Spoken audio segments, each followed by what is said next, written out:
శుభోదయం. శ్రీ విష్ణు చిత్తకులనందన కల్పవల్లి శ్రీరంగరాజ హరిచందన యోగ దృశ్యాం సాక్షాత్ క్షమాకర్ణయ కమలామివాన్యాం గోదా అనన్య శరణ శరణం ప్రపద్యే. మనం మార్గళి మాస వ్రతంలో ఈ రోజున 4వ పాశురాన్ని అనుసంధానం చేసుకుందాం. భగవద్భక్తి ఎటువంటిది అయి ఉండాలి అంటే అనన్య సామాన్యమైనదిగా ఉండాలి. మనం కోరేదంటూ ఏది ఉండకూడదు, మనకు ఏది మిగలకూడదు. భక్తిలో ఇవన్నీ మిగులుతాయి. అందుకంటే మించిన అతీతమైన స్థితి ఏమిటి అంటే ప్రేమ. దైవస్వరూపాలలో కృష్ణుడి కంటే మించిన ప్రేమ స్వరూపుడు మరొకడు లేడు.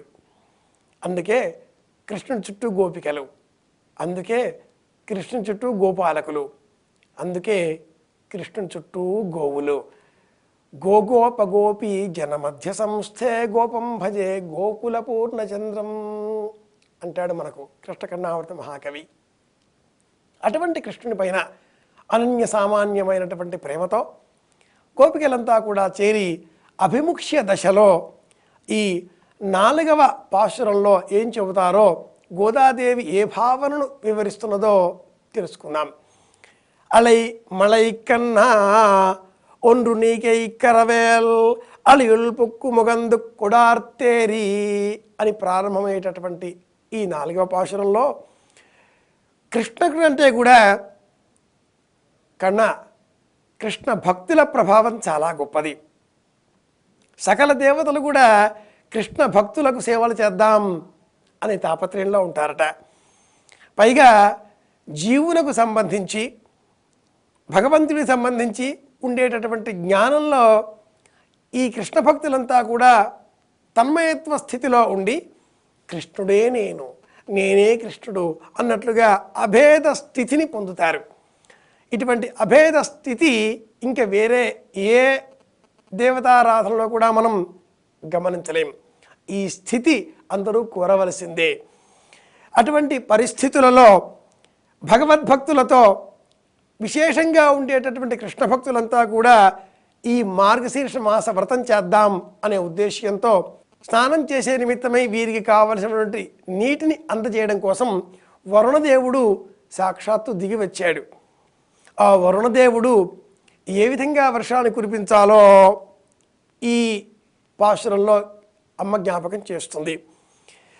సముద్ర గర్భంలో చేరి ఆ జలాన్నంతా కూడా పానం చేసి శ్రీమన్నారాయణమూర్తి దివ్య దేహకాంతిని, నీలవర్ణంలో ఉండేటటువంటి శ్రీమన్నారాయణమూర్తి దేహకాంతిని తాను పొంది నల్లని రూపంతో పొందినటువంటి మేఘరూపాన్ని తనకు తాను నిర్ణయించుకొని ఆ మేఘరూపంతో ఆకాశమంతా వ్యాపించిన హే వరుణదేవా, స్వామి కరుణతో నీవు వర్షం కురిపిస్తే మేమంతా కూడా స్నానం చేస్తాం.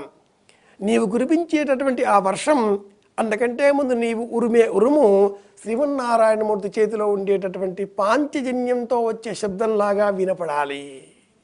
అలాగే స్వామి వామహస్తంలో ఉండేటటువంటి పాంచజన్యం వలె ఉరమడంతో పాటుగా ఆ స్వామికి దక్షిణహస్తంలో ఉండేటటువంటి సుదర్శన చక్రం ఎలా మెరుస్తుందో ఆ సుదర్శన చక్రం మెరిసినట్లుగా నీ మెరుపులు మెరవాలి. ఇలాంటి భావనలతో ఈ పాశురమంతా కూడా వరుణదేవుడిని వర్ణించేటటువంటి రూపంలో ఉంటుంది.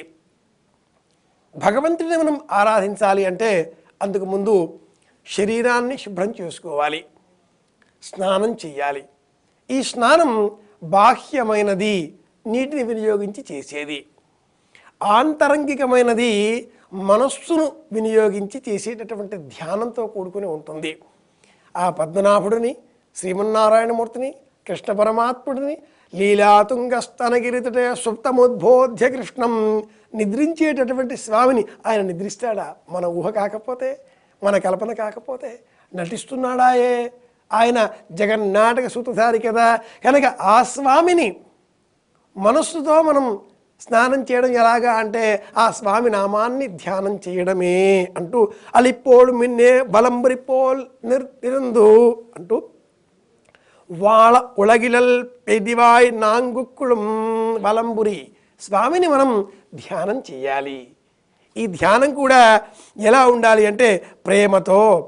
సాగర జలాలు పీల్చి అమృతమయమైన జలాలుగా మార్చేటటువంటి మేఘాన్ని ఉదారుడైన ఆచార్యునిగా వర్ణించినటువంటి ఈ పాశురం ఆ స్వామిని శార్గ్యము అనే శరపరంపర, బాణాలు వేసేటటువంటి ఆ శార్గ్యము అనే ధనస్సు, అది చేసే శబ్దం ఎలా ఉంటుందో ఆ శబ్దంలాగా శార్గ్యముదైత శరదమలైపోల్, శరపరంపరగా వచ్చేటటువంటి బాణముల పరంపర వలె, ఆ ధ్వని వలె వరుణదేవ నీ ఉరుములు ఉండాలి, ఆ ధ్వనులు లోకమంతా కూడా వ్యాపించాలి అనేటట్లుగా ఈ పాశురంలో అమ్మ వరుణదేవుని ఆగమనాన్ని వర్ణిస్తున్నది. ఇక్కడ వర్షం శరీరానికి సంబంధించిందా, మనసుకు సంబంధించిందా?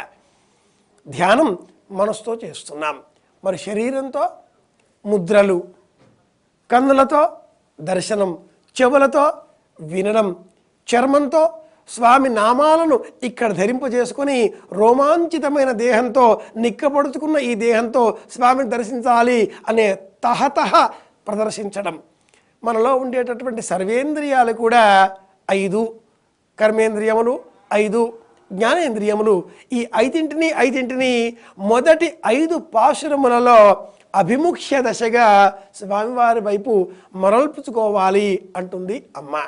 ఇది ఈనాటి 4వ పాశురం. అల్ మలైకన్నా ఒండ్రు నీకే ఇక్కడవేల్ అని ప్రారంభమై మగిలిందేళో రెంబావాయ్ అని పూర్తి అవుతుంది. ఆ అమ్మ అనుగ్రహంతో మనమందరం కూడా ఆనందంగా ఉందాం అని కోరుకుంటూ, అందరి క్షేమాన్ని కోరుతూ శుభమస్తు.